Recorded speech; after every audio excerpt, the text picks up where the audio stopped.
طيب نكمل بقى الجزء الاهلي. طبعا الجزء بتاع منتخب مصر ده نزل الحلقه اللي فاتت، فالجزء ان شاء الله بتاع النادي الاهلي ونهائي افريقيا بين الاهلي والترجي، والماتش الاول في رادس والماتش التاني في القاهره باذن الله العوده.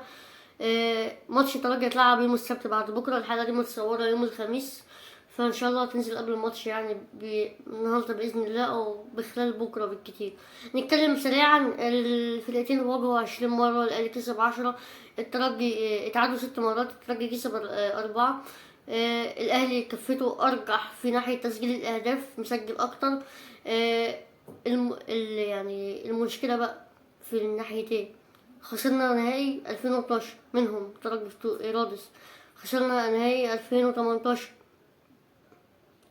كسبناهم بعد كده 3-0 في افريقيا السنه اللي فاتت. بس ده ماتش كان ماتش تقريبا في الدور ربع النهائي باين او حاجه زي كده، ياخد منهم بطوله على ارضهم. الماتش الاخير اللي هو بتاع الحسم ورفع الكاس في القاهره، بس نكسبهم في رادس ايه يعني المشكله؟ هما كسبونا في رادس وجماهيرهم عملت اللي محدش عمله، واحتفالات وكلام كتير يعني. بس انا نفسي بجد نكسب الترجي في تونس، نفسي بجد يعني زي ما هم خدوا مننا نهائيين. مكسب الترجي في تونس ده بالله هيبقى يعني اكتر من 70% وصلناه للطريق الى الكاس باذن الله، باذنك يا رب. النادي الاهلي طبعا مصطفى شوبير هو اللي بيبقى بقاله فتره كبيره طبعا من بعد اصابه الشناوي في افريقيا، هو اللي بيلعب. حتى في الدوري برضه كنا جايبين الزنفيلي، قلنا ده في افريقيا وده في الدوري، بس كوره مش من النوع اللي بيعمل روتيشن كتير في حراسة المرمى بالذات. بس اتمنى بعد كده ان في ماتش الالومنيوم في الكاس نشوف حراس حمزة علاء مثلا او مصطفى مخلوف، وافضل حمزة علاء يعني. فنريح مصطفى شبول شوية ونريح اللعيبة اللي هي بتلعب كتير شوية في ماتش الكاس، خصوصا الالومنيوم برضه مش فرقة اللي هي مش محتاجة ان احنا نلعب لها بكامل الفريق يعني وبكامل القوة. فمصطفى شوبير هنا حارس شاب، وعندهم برضه حارس شاب. مصطفى شوبير طلع ب7 كلين شيت او 7 كلين شيت، والناحية التانية برضه طلع ب10 كلين شيت، لان الحارس ده بيلعب بقاله فترة والحارس صغير جدا، 20 سنة تقريبا اصغر من مصطفى شوبير. عندهم برضه ان في هجوم كويس، كسبوا صن داونز في ملعبهم وكسبوهم تاني يعني رايح جاي، ونتيجة الماتشين 2-0. اخاف بس من حاجه، الجمهور في رادس ما يعملش مشاكل ولا يعمل اي حاجه، عشان بس الماتش يبقى حلو ونحلو ونشوف كوره بين الفريقين. ولسه كمان قاعده الهدف بتطبق في افريقيا، قاعده الهدف بهدفين خارج الديار تطبق في افريقيا. فيعني لو ان شاء الله محتاجين حتى نسجل هدف لو نطلع بيه كسبانين، او حتى نتعادل 1-1 وهيبقى احنا لنا الافضليه عشان الهدف خارج الديار بهدفين. فنسجل هنا في افريقيا ان شاء الله، في القاهره عفوا انا اسف، في القاهرة هدف ولا حاجة ونكسب البطولة ونتأهل لكأس العالم للأندية بنظامه الجديد بقى، وناخد الفلوس ونجيب شوية لعيبة كده زي النصر والهلال وكده. بس ما توقعش احنا نعمل كده يعني، ممكن نجيب بقى لعيبة برضه بس مش نفس الليفل بتاع الهلال والنصر والأهلي جدة وكده يعني.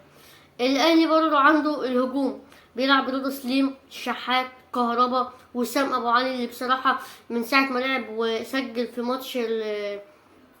الماتش الاخير في افريقيا وسجل الهدف بتاع مازيمبي، بصراحه ما شفتش الحاجات دي من زمان قوي. مهاجم الاهلي بيستغل اي عرضيه تجيله من علي معلول بالذات.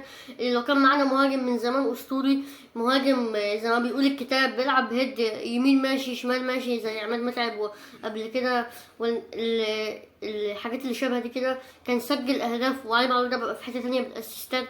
بس ما علينا يعني، بقى عندنا مهاجم نقدر نتعمد عليه يعني نعتمد عليه.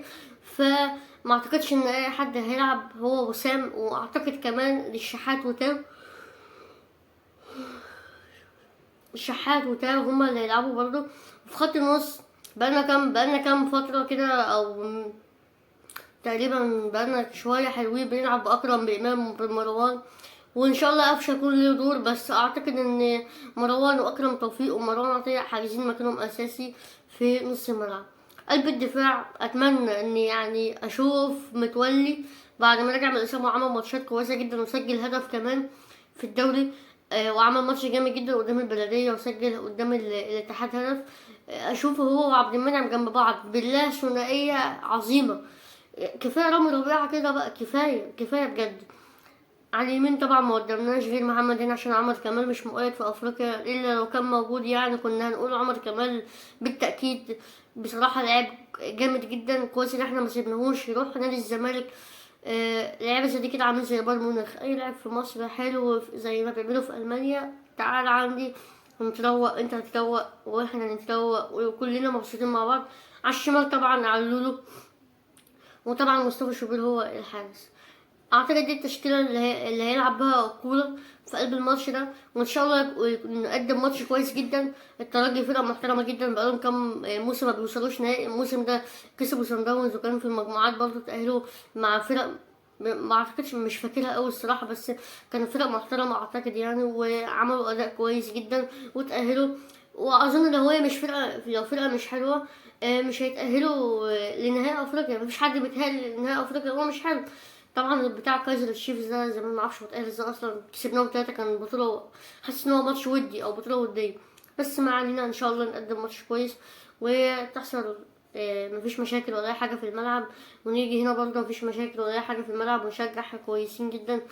فاتمنى ان شاء الله الفوز لفريقي طبعا النادي الاهلي، ولو 1-0 حتى يبقى كده برضه لنا افضلية عشان الهدف زي ما قلت بهدفين خارج الديار، او لو ما كسبناش نخرج حتى تعادل 1-1 او 0-0، انما ما نخسرش. نحاول احنا ما يخشش فينا اهداف كتير، ممكن نخش فينا اهداف جون ولا جونين يجوا هنا يستموتوا على الكورة وال11 ورا وهاجم انت بقى، هما يجوا هجمة مرتدة يخطفوا جون، اتصعبت المهم. يبقى انت عايز اقل حاجة 4 جوان عشان تكسب. ما اعتقدش احنا محتاجين سيناريو زي ده يحصل يعني، مش هنستحمله يعني. فان شاء الله نحقق افريقيا السنه دي عشان نحقق الدوري كمان والكاس، ونحقق كام بطوله كده ثلاثيه بقى ولا رباعيه في الموسم مع جدي كوره. فده كل اللي عندنا النهارده. سلام. Get on my head. Get on my head. Get on my